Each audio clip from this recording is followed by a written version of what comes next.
Hello everybody. Today I'm following up just to touch on another use case for the battery adapter from my previous video.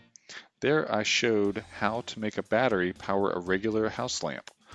So I have younger kids who love to drive their PowerWheel Jeeps, and for anybody who has these, you know the battery never lasts long enough. I'll show you how this ties into my battery adapter video from earlier. The simple solution is to get a battery that has more ampere hours. So you want to find a battery that's as big as possible, but still fits within the battery compartment. For the first attempt, I recommend going with a battery that's the same wattage as the original OEM battery. That way you're not pushing components beyond their designated limitations. This Jeep was found on the side of the road, destined for the dump. After some ant removal, a good washing, some hood clips, and a nice big battery, along with this adapter I had to get because the original battery was missing, it was ready to run again. I also installed some metal L brackets to keep the battery secure. While the suspension does leave a lot to be desired, I have been thinking about going with a custom A-arm setup up front, but we'll see what happens down the road once something finally breaks. But over time, kids will get used to the speed and start to get bored. That's when you can look into getting a higher wattage battery. That's what happened with this Jeep. It came with a 6-volt battery, and it was great for my youngest to learn on.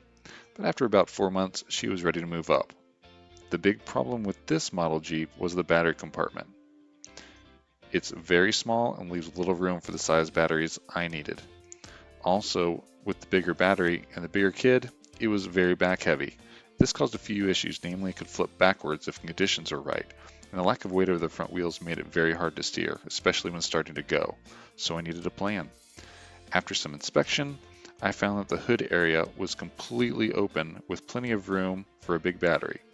So after some disassembly, a bit of cutting, some hinges and hood clips, I had a workable engine bay.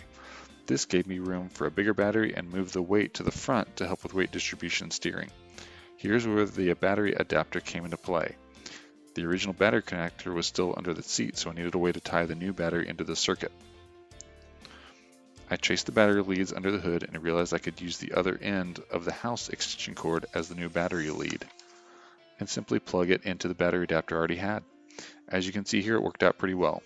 This is where the polarity labeling comes in handy. The battery is secured to the bungee cord for now, but it has been working great, and the battery has been lasting for a reasonable amount of time. The weak link at this point seems to be the transmission, as it's on its second one now. But she can now keep up with the big Jeep and is happy. And since I have a couple of batteries set up this way, I've essentially made a swappable battery connection for this Jeep and my lamps. So if this battery gets too low, I can go grab the lamp battery and plug in that one and keep the Jeep going. As always, I'll have a link to any parts or tools that I use in the description below. Once again, I hope you enjoyed this video and it helped you out with a project you might be working on or want to do. Be sure to like this video if so, and also leave me comments if you have any questions. Also, be sure to subscribe as I have a lot of videos planned in the future. Thank you.